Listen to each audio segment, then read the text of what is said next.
Hello friends, stem cells cancer ట్రీట్మెంట్కి ఎలా ఉపయోగపడతాయి? రెండు రకాలుగా ఉపయోగపడతాయి. ఫస్ట్ది ఎన్కే థెరపీ అని, న్యాచురల్ కిల్లర్ థెరపీ. దీంట్లో ఏం చేస్తామంటే క్యాన్సర్ శాంపిల్ తీసుకుని దాన్ని ఛాలెంజ్ చేసి యాంటీబాడీస్ డెవలప్ చేసి ఓ పద్ధతి ప్రకారము మళ్ళీ పేషెంట్కు ఎక్కించడం వలన ఇమ్యూనిటీ అనేది ఇంప్రూవ్ అయ్యి క్యాన్సర్ను బెటర్గా ఫైట్ చేయడానికి అవకాశం ఉంది.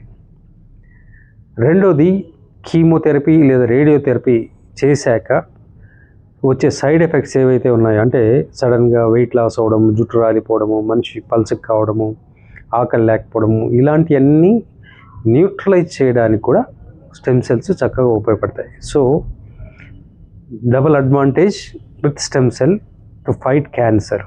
ఒకటి డైరెక్ట్గా క్యాన్సర్ని డీల్ చేయడము, రెండవది వాటి సైడ్ ఎఫెక్ట్స్ని కూడా మేనేజ్ చేయగలరు. సో స్టెమ్ సెల్స్ క్యాన్సర్తో తప్పకుండా ట్రీట్మెంట్కి ఉపయోగపడతాయి. Hope this useful. Share it with your friends.